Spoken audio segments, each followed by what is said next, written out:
नमस्कार मित्रांनो, माझं नाव आहे पियुष डाके आणि मी या चॅनलवरती रिअल पॅरानॉर्मल इन्सिडेंट शेअर करतो, जे की लोकांसोबत घडलेले असतात. कधी तुमच्यासोबतही असे रिअल अँड पॅरानॉर्मल इन्सिडेंट घडलेले असतील, तुम्ही माझ्यासोबत शेअर करू शकता या दिलेल्या ईमेल आयडी वरती, नाही तर माझ्या इंस्टाग्राम हँडलवरती. मी तुमचा रिअल पॅरानॉर्मल इन्सिडेंट नरेट करीन माझ्या आवाजात. तर आजचा जो पॅरानॉर्मल इन्सिडेंट आहे तो घडलेला आहे विकाससोबत. विकास जे की नागपूरमध्ये राहतात आणि एक लेट नाईट शो बघण्यानंतर ते आपल्या घरी जात होते बाईकनी. त्यांना एटीएम मधून पैसे सुद्धा काढायचे होते. तर एटीएम कडे जाण्यासाठी मध्ये एक सिमेट्री पडते. तर जेव्हा विकास त्या सिमेट्रीकडे पोहोचतात तेव्हा ते बघतात की एक म्हातारा माणूस तिकडे चक्रा मारत असतो.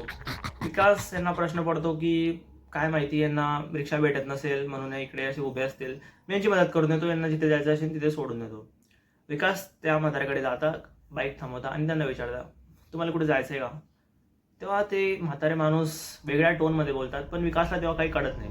तो म्हातारा माणूस म्हणतो, तुला काय वाटतं तुम्हाला सोडून देशील? विकास म्हणतो, हा सोडून देईन, कुठे जायचं तुम्हाला, बसा माझ्या मागे, मी तुम्हाला सोडून देतो.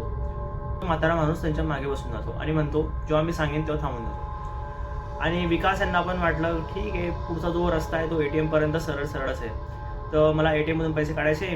बाईक स्टार्ट होते आणि विकास चालायला लागतो. जेव्हा विकास त्या एटीएम कडे पोहोचतो आणि मागे वळून बघतो तेव्हा तो काय बघतो, मागे पोलीस बसलेला नव्हता.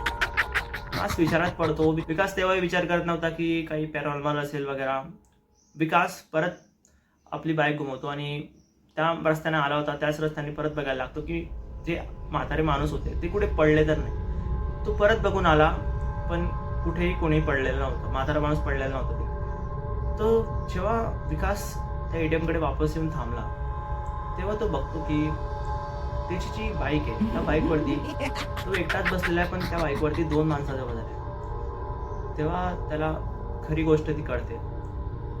तेव्हा तो एटीएमच्या जवळच एक मंदिर होतं, तिकडे मंदिरात जाऊन बसतो. कधी तुमच्यासोबत कोणता रिअल पॅरानॉर्मल इन्सिडेंट घडलेला असेल तर तुम्ही माझ्यासोबत शेअर करू शकता या दिलेल्या ईमेल आयडी वरती, नाही तर माझ्या इंस्टाग्राम हँडलवरती. मी तुमचा पॅरानॉर्मल इन्सिडेंट नरेट करीत माझ्या आवाजात.